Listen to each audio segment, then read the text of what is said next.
പിതാവിൻ്റെയും പുത്രൻ്റെയും പരിശുദ്ധാത്മാവിൻ്റെയും നാമത്തിൽ ആമേൻ. എൻ്റെ പ്രിയപ്പെട്ടവരെ, ഇന്ന് നവംബർ 28 വെള്ളിയാഴ്ച. അമ്മേ പരിശുദ്ധ അമ്മേ, അമ്മേ പരിശുദ്ധമേ, ദൈവമാതാവേ, കൃപാസനത്തിലൂടെ ഞങ്ങൾക്കും ഞങ്ങളുടെ ദേശത്തിനും അമ്മ മധ്യസ്ഥം തേടി തന്ന എല്ലാ അനുഗ്രഹങ്ങൾക്കും കൃപകൾക്കും ഞങ്ങളിപ്പോൾ ഹൃദയം നിറഞ്ഞ നന്ദി പറയുന്നു. അമ്മേ പരിശുദ്ധമേ, ദൈവമാതാവേ, 2004 ഡിസംബർ 7 ഉച്ചകഴിഞ്ഞ് 2:30 കൃപാസനത്തിൽ സംഭവിച്ച അമ്മയുടെ പ്രത്യക്ഷപ്പെടലിനെ കുറിച്ച് തിരുസഭയ്ക്ക് സമർപ്പിച്ചിരിക്കുന്ന പഠനരേഖകളുടെ മേൽ സഭാത്മകമായ പഠനം ആരംഭിക്കുവാൻ ഞങ്ങൾ പ്രാർത്ഥിക്കുന്നു.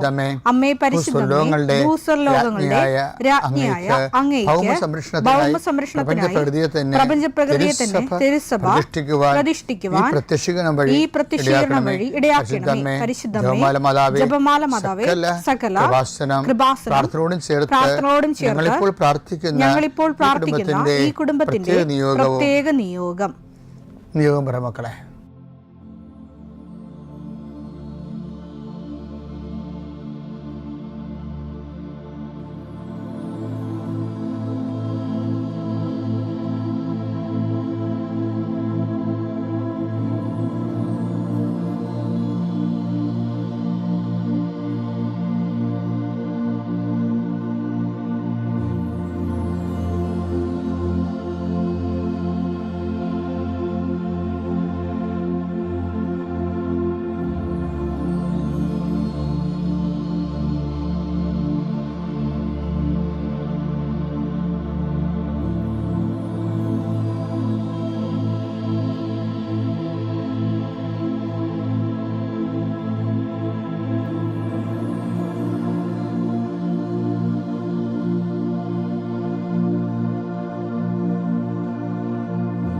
അമ്മയുടെ പ്രത്യക്ഷീകരണത്തിന്റെ ഈ അനുഗ്രഹവേളയിൽ ഞങ്ങൾക്ക് സാധിച്ചു തരുവാൻ കനിയണമേ. ആമേൻ. വിശ്വാസ പ്രമാണം. സർവശക്തനായ പിതാവും ആകാശത്തിന്റെയും ഭൂമിയുടെയും സൃഷ്ടാവുമായ ദൈവത്തിൽ ഞാൻ വിശ്വസിക്കുന്നു. അവിടുത്തെ ഏകപുത്രനും ഞങ്ങളുടെ കർത്താവുമായ ഈശോമിശിഹായിലും ഞാൻ വിശ്വസിക്കുന്നു. ഈ പുത്രൻ പരിശുദ്ധാത്മാവിനാൽ ഗർഭസ്ഥനായി കന്യകാമറിയത്തിൽ നിന്ന് പിറന്ന് പൊന്തിയോസ് പീലാത്തോസിന്റെ കാലത്ത് പീഡകൾ സഹിച്ച് കുരിശിൽ തറയ്ക്കപ്പെട്ട് മരിച്ച് അടക്കപ്പെട്ട് പാതാളങ്ങളിൽ ഇറങ്ങി മരിച്ചവരുടെ ഇടയിൽ നിന്ന് 3-ാം നാൾ ഉയർത്ത് സ്വർഗത്തിലേക്ക് എഴുന്നള്ളി സർവശക്തിയുള്ള പിതാവായ ദൈവത്തിന്റെ വലതുഭാഗത്തിരിക്കുന്നു. അവിടെ നിന്ന് ജീവിക്കുന്നവരെയും മരിച്ചവരെയും വിധിക്കുവാൻ വരുമെന്നും ഞാൻ വിശ്വസിക്കുന്നു. പരിശുദ്ധാത്മാവിലും ഞാൻ വിശ്വസിക്കുന്നു. വിശുദ്ധ കത്തോലിക്കാ സഭയിലും പുണ്യവാന്മാരുടെ ഐക്യത്തിലും പാപങ്ങളുടെ മോചനത്തിലും ശരീരത്തിന്റെ ഉയർപ്പിലും നിത്യമായ ജീവിതത്തിലും ഞാൻ വിശ്വസിക്കുന്നു. ആമേൻ. സ്വർഗ്ഗസ്ഥനായ ഞങ്ങളുടെ പിതാവേ, അങ്ങയുടെ നാമം പൂജിതമാകണമേ. അങ്ങയുടെ രാജ്യം വരണമേ. അങ്ങയുടെ തിരുമനസ് സ്വർഗത്തിലെ പോലെ ഭൂമിയിലും ആകണമേ. അന്നു വേണ്ടുന്ന ആഹാരം ഇന്ന് ഞങ്ങൾക്ക് തരണമേ. ഞങ്ങളോട് തെറ്റ് ചെയ്യുന്നവരോട് ഞങ്ങൾ ക്ഷമിക്കുന്നത് പോലെ ഞങ്ങളുടെ തെറ്റുകൾ ഞങ്ങളോടും ക്ഷമിക്കണമേ. ഞങ്ങളെ പ്രലോഭനത്തിൽ ഉൾപ്പെടുത്തരുതേ, തിന്മയിൽ ഞങ്ങൾ രക്ഷിക്കണമേ. ആമേൻ. നന്മ നിറഞ്ഞ മറിയമേ, സ്വസ്തി. കർത്താവ് അങ്ങയുടെ കൂടെ സ്ത്രീകളിൽ അങ്ങ് അനുഗ്രഹിക്കപ്പെട്ടവളാകുന്നു. അങ്ങയുടെ ഉദരത്തിൻ ഫലമായി ഈശോ അനുഗ്രഹിക്കപ്പെട്ടവനാകുന്നു. പരിശുദ്ധ മറിയമേ, തമ്പുരാന്റെ അമ്മേ, പാപികളായ ഞങ്ങൾക്ക് വേണ്ടി ഇപ്പോഴും ഞങ്ങളുടെ മരണസമയത്തും തമ്പുരാനോട് അപേക്ഷിക്കണമേ. ആമേൻ. കർത്താവേ, നിന്റെ ഉന്നതമായ നാമത്തിന് സ്വസ്ഥം ചെയ്യുന്നു.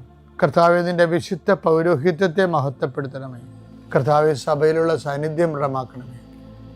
39 വർഷം ഞാൻ അർപ്പിച്ച കൃപാന്റെ യുഗതിയായി കൃപാസ്ഥാന ജീവനോടെ പ്രത്യക്ഷപ്പെട്ട മാതാവിൻ്റെ മാധ്യസ്ഥയിൽ അത്താറയിൽ നടന്ന 10,000-കണക്കിന് ആരാധന ശക്തിയാൽ പിതാവിൻ്റെയും പുത്രൻ്റെയും പരിശുദ്ധനാമത്തിൽ അങ്ങനെ മക്കളെ ആസ്വദിക്കുന്ന ലോകം മുഴുവനുള്ള മക്കൾ ഈ സമയത്ത് കർത്താവേ, ഇന്നത്തെ ആവശ്യത്തിന് വേണ്ടി പ്രാർത്ഥിക്കണിച്ചേ. ഈ പ്രാർത്ഥന കഴിഞ്ഞിട്ട് വേണം അവർക്ക് ഓരോ വ്യക്തികളെ കാണാൻ, അവർക്ക് ഓരോ രേഖകളുമായിട്ട് പോകാൻ, അവർക്ക് ഓരോ അവരുടെ യാത്ര പുറപ്പെടാൻ, അവരുടെ വാഹനങ്ങളിൽ പോകാൻ. ഇങ്ങനെ ഇന്നത്തെ പോർട്ട്ഫോളിയോ മുഴുവനും ഉത്തരവാദിത്തങ്ങളെല്ലാം കർത്താവെ നിനക്ക് ഏൽപ്പിച്ച് പ്രാർത്ഥിക്കുന്നു. സങ്കടപ്പെടുന്നവരുണ്ട് ചില കാര്യങ്ങൾ ഓർത്ത്, ചിലരെ ഓർത്ത് ഉത്കണ്ഠപ്പെടുന്നവരുണ്ട്. ചില ജോലി സ്ഥലങ്ങളെ ഓർത്ത് മനസ്സ് ഇപ്പം തന്നെ ഭയപ്പെടുന്നവരുണ്ട്. കർത്താവേ, അവരെല്ലാം നീ ഏറ്റെടുക്കണമെന്ന് പ്രാർത്ഥിക്കുന്നു. ഈശോ, I come with you wherever you go എന്ന് പറഞ്ഞ അങ്ങയുടെ വാഗ്ദാനം നിറവേറ്റിക്കൊണ്ട് അങ്ങയുടെ മക്കളുടെ കൂടെ ഇന്നത്തെ യാത്രയിൽ നീ സഹയാത്രികനാകണമെന്ന് പ്രാർത്ഥിക്കുന്നു. കർത്താവ്, രാത്രി ഇന്ന് തിരിച്ചു വരുമ്പോൾ അവർ ഉത്തരവാദിത്തങ്ങളെ നിറവേറ്റി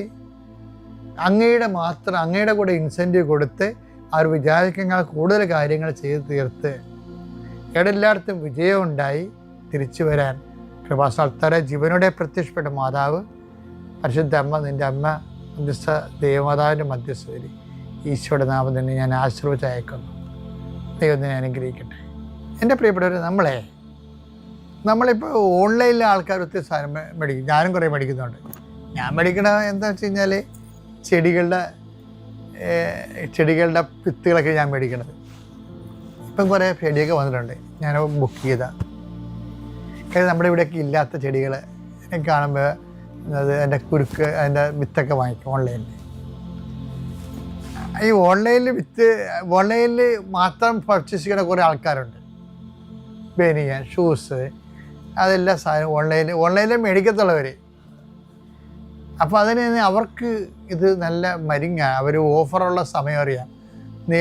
അവർ ചില ആൾക്കാർ രാത്രി 12 മണിക്കൊക്കെ ഓഫർ അനൗൺസ് ചെയ്യും. തിരുവോണത്തിനും ക്രിസ്മസിനുമൊക്കെ ഒരു ദിവസം ഇന്ന് രാത്രി 1 മണിക്കൂർ ഓഫറുണ്ടെന്ന് പറയുമ്പോൾ ആൾക്കാർ ഉറക്കം നിന്നിട്ട് ചിലപ്പോൾ 900 രൂപയുടെ ഷർട്ട് ചിലപ്പോൾ അവർ 90 രൂപയ്ക്ക് മേടിക്കും. ഓഫറാണത്. അപ്പോൾ നമുക്ക് സ്ഥാപന ജൈവ വസ്തുക്കളൊക്കെ വാങ്ങിക്കുന്നതിന് നമ്മൾ എന്തുമാത്രമാണ് ഓഫർ നോക്കണത്, പിച്ചിലൻ്റായിട്ട് ഷാർപ്പോട് കൂടി. പക്ഷെ കർത്താവ് നമുക്ക് എന്തുമാത്രം ഓഫർ തന്നിട്ടുണ്ടെന്നറിയാവോ? ഈ ഈഗർനെസ് നമ്മൾ കർത്താവ് നൽകിയ ഓഫർ. ഇപ്പോൾ ഇന്നലെ ഞാൻ പറഞ്ഞേക്കാൻ നിങ്ങൾ ഓർക്കണില്ലേ? ഞാൻ നിൻ്റെ മുഖത്ത് അപ്പോൾ സങ്കീർത്തനം 32:8 എന്താ പറയുന്നത്? ഞാൻ നിൻ്റെ മുഖത്ത് നോക്കി നിന്നെ ഉപദേശിക്കും. നമുക്ക് ഏറ്റവും വലിയ പ്രശ്നം ഉപദേശമല്ലേ വേണ്ടത്. ഈ ആൾക്കാരെല്ലാം തെറ്റിപ്പോണ അങ്ങോട്ട് നമുക്ക് നേരെ പോണതിന് പകരം നമ്മൾ വേറെ വഴിക്ക് പോയാൽ വല്ലയിടത്തും എത്തുക. ഉപദേശം പ്രധാനപ്പെട്ടതാണ്. നീ എന്നെ ഉപദേശിക്കേണ്ടതൊക്കെ പറയണില്ല, മണ്ടത്തരമാണ്. ആൾക്കാർക്ക് ഏറ്റവും പ്രഷ്യസ് ഉപദേശമാണ് വേണ്ടത്. അപ്പം എന്താണ് കാര്യം? നീ നടക്കേണ്ട വഴിയാണ്. യോഹന്നാൻ 16:14 വരാനിരിക്കുന്ന കാര്യങ്ങൾ അവൻ നിങ്ങളെ അറിയിക്കും. അത് വരാനിരിക്കുന്ന കാര്യങ്ങൾ അവൻ നിങ്ങളെ അറിയിക്കും. അത് ഓഫറാണത് ശരിക്കും പറഞ്ഞാൽ. പക്ഷെ നമ്മുടെ ജീവിതത്തിൽ വരാനിരിക്കുന്ന കാര്യങ്ങളെക്കുറിച്ച് നമുക്ക് കർത്താവ് സൂചന തരും. അതിനകത്താന്നും പറഞ്ഞ് ഞങ്ങൾ കൈ നീട്ടി ചെല്ലരുത്. കർത്താവിന് തോന്നണം നിനക്ക് വരാനിരിക്കുന്ന കാര്യങ്ങൾ പറഞ്ഞു തരാൻ പറ്റിയ ആളാണെന്ന്. പറഞ്ഞില്ലേ, ഞാൻ കഴിഞ്ഞ ദിവസങ്ങളൊക്കെ ഞാൻ പറഞ്ഞില്ലേ, ദൈവത്തിനൊന്നും അസാധ്യമല്ല, പക്ഷേ എല്ലാം ലളിതമല്ലെന്ന്. എന്താ കാര്യം? നമ്മളതിൻ്റെ പേയ്മെൻറ്റ് നമ്മൾ ആ പ്രോസസ്സിലൂടെ പോകണം. ഇപ്പോൾ ഈശ്വരനെ തന്നെ ആ പ്രോസസ്സിലൂടെയല്ല കൊണ്ടുപോയത്. അനുഭവിലൊക്കെ വിട്ട് പരീക്ഷിച്ചൊക്കെ എടുത്തിട്ടാണ് പ്രോസസ്സിലൂടെയാണ് വരത്തുള്ളത്. അപ്പം അതുകൊണ്ട് ദൈവത്തിൻ്റെ മുമ്പിൽ നമുക്ക് കുറേ പ്രലോഭനങ്ങൾ ഉണ്ടാകണമെന്ന് വെച്ച് കഴിഞ്ഞാൽ എല്ലാം നമ്മളുണ്ടാക്കണമല്ല, കുറച്ച് ദൈവം തന്നെ നമ്മളെ ടെസ്റ്റ് ചെയ്യാൻ വേണ്ടി ഉണ്ടാക്കും. ഇപ്പം എൻ്റെ ഏറ്റവും വലിയ വിഷയം വെച്ചാൽ വിശ്വസ്തതയാണ്. ഇപ്പം എൻ്റെ നിർമ്മലം എന്ന് പറഞ്ഞാൽ കഴിഞ്ഞ ദിവസം നമ്മൾ കണ്ടില്ലേ, അങ്ങനെയൊക്കെ വരണമെന്നുണ്ടെങ്കിൽ ഈ ആ ടെസ്റ്റുകളെല്ലാം പാസ്സായി ഈസിയാണ്, എല്ലാം ഈസിയാണ്. ഞാൻ നിങ്ങൾ പറയുന്ന കാര്യങ്ങൾ നിങ്ങൾ ശ്രദ്ധിച്ചാൽ നിങ്ങൾക്കത് പെട്ടെന്ന് മനസ്സിലാവും. അല്ലെങ്കിൽ മനുഷ്യന്മാരെപ്പോലെ തന്നെ നമ്മൾ കാറുകയും പോവുകയും ചെയ്തെടുക്കും. ഇപ്പോൾ ചില വീടുകളിലൊക്കെ ഇല്ലേ, കടലോരത്തെ ആൾക്കാരൊക്കെ, കടലോരത്ത് ഇപ്പോൾ ജീവിക്കുന്ന ആൾക്കാരൊക്കെ മരിപ്പൊക്കെ വരികയാണെങ്കിൽ അവർ ഞങ്ങളുടെ ആൾക്കാർ സ്വരത്ത് നിലവിളിക്കും. സ്വരത്ത് നിലവിളിക്കല്ലേ? നിലവിളിച്ചില്ലെങ്കിൽ അവർക്ക് എന്തോ കുഴപ്പമുള്ളതായിട്ട് ആൾക്കാർ തോന്നും. അപ്പം അവൻ നിലവിളിക്കേണ്ടതാണെന്നുള്ള ആ ഇമോഷണൽ സെറ്റപ്പിൽ. പക്ഷേ വേറെ ചില സ്ഥലത്തൊക്കെ നമ്മൾ ചെല്ലുമ്പോൾ മരിപ്പ് എത്ര ഇൻറ്റിമസി ഉള്ളവർ നിലവിളിക്കാൻ നമ്മൾ കാണത്തില്ല. അതെന്താ സംഭവം? ദുഃഖമില്ലാത്തതാണ് അവർക്ക്. കഠോരമായ ദുഃഖം ഉണ്ടാകും ചിലപ്പോൾ. പക്ഷെ അവർ നിലവിളിച്ച് അങ്ങനെ ശീലിച്ചിട്ടില്ല. നിലവിളി ആരും പ്രതീക്ഷിക്കണില്ല. സമൂഹം ആ നിലവിളി പ്രതീക്ഷിക്കണില്ല. അവരുടെ ആ സമൂഹം ആ നിലവിളി പ്രതീക്ഷിക്കണില്ല. അതുകൊണ്ട് അവർ ഏങ്ങൾക്ക് ഇങ്ങനെ ഗിയർ ചേഞ്ച് ചെയ്ത് ഒക്കെ ഇങ്ങനെ നിൽക്കുക, ഏങ്ങലടിച്ചൊക്കെ നിൽക്കുകയുള്ളൂ. അങ്ങനെ കാർക്കുപി നിലവിളിക്കത്തില്ല. ചില സ്ഥലങ്ങളിൽ നിലവിളി പ്രതീക്ഷിക്കുന്നുണ്ട് സമൂഹം. അപ്പോൾ അവർ ലാവിഷായിട്ട് നിലവിളിക്കോളാം. അപ്പം ഞാനിങ്ങനെ ആരെ ആക്ഷേപം സംസാരിക്കുകയല്ല, ഓരോ രീതിയിലാണ് ഓരോ ആൾക്കാരെയും വിഷയത്തിൽ വരണത്. ഇത് തന്നെ ആധ്യാത്മികതയിലും അതുപോലെ വരുന്നുണ്ട്. ശരിക്കും പറഞ്ഞാൽ നമ്മൾ ദൈവമായിട്ടുള്ള ഡീലിങ്സിൽ പലപ്പോഴും ചില ആൾക്കാർ, ഞാനെപ്പോഴും ഈ പരിശുദ്ധ അമ്മേനെയാണ് അമ്മ എന്ത് ചെയ്യുന്നതെന്ന് നോക്കത്തുള്ളൂ. അമ്മയുടെ ഏറ്റവും വലിയ സംഭവം വെച്ചാൽ അമ്മയും ഈശോയും ഒരേ ടൈപ്പാണ്. എന്താ, കൊല്ലാൻ കൊണ്ടുപോകുന്ന കുഞ്ഞാടിനെ പോലെ ശാന്തനായിരുന്നു.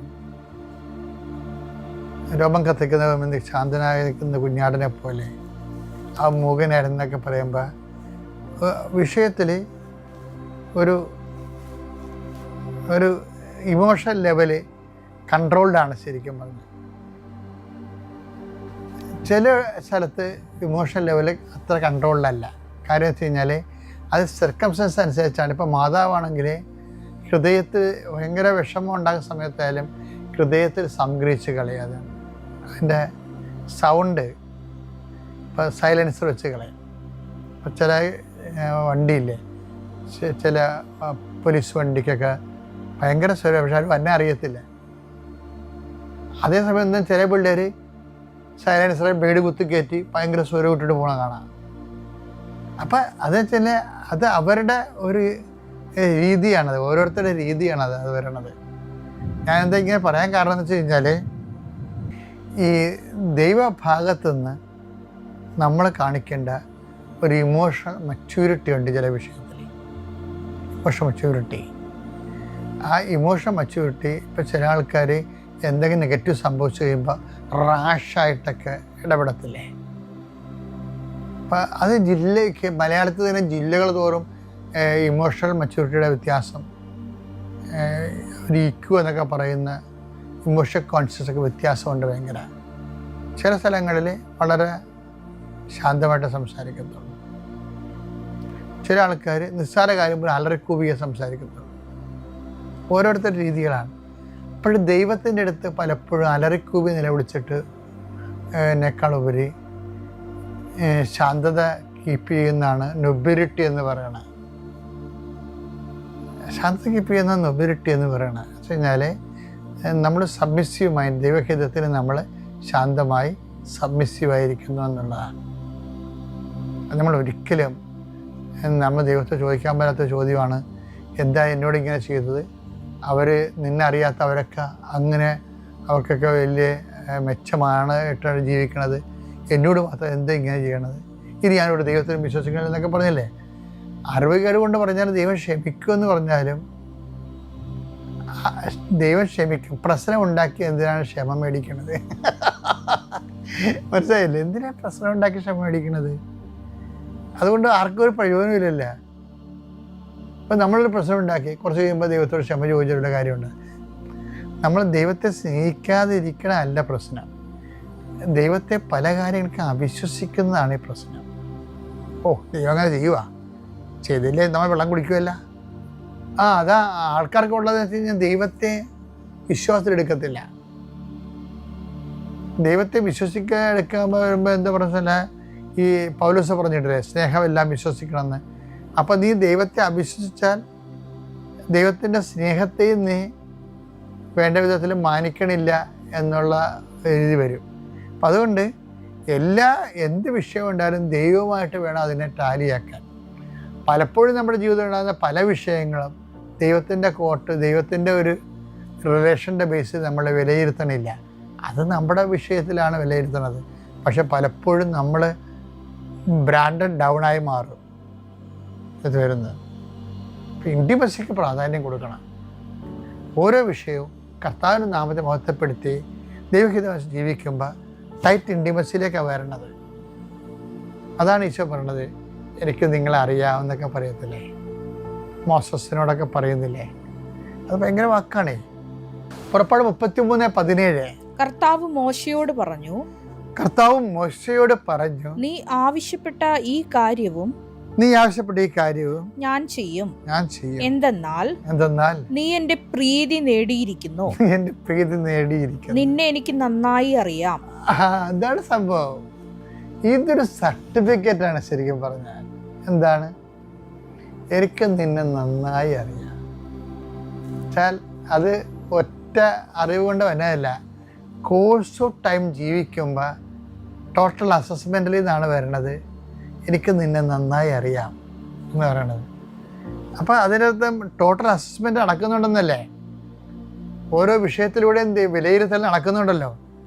അതുകൊണ്ട് ദൈവത്തിരുസന്നിധി വിവേകത്തോടെ ആണ് നമ്മൾ പെരുമാറുന്നത്.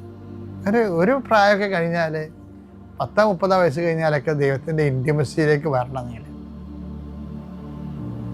ഒരു 30 വയസ്സൊക്കെയാണ് ശരിക്കും പറഞ്ഞാൽ ദൈവത്തിരുസന്നിധിയിൽ പക്വതയുള്ള പൗരനായിട്ട് വരണം. 30 വയസ്സാണ്.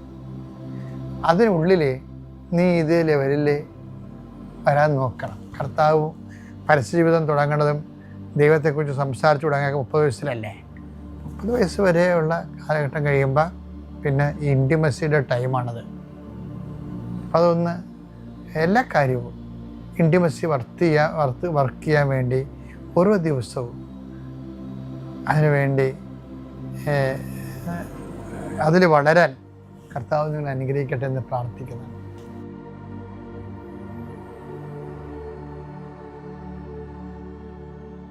അത്യപൂർവ ദൈവാനുഭവങ്ങൾ ഇനി നിങ്ങൾക്കും സ്വന്തം.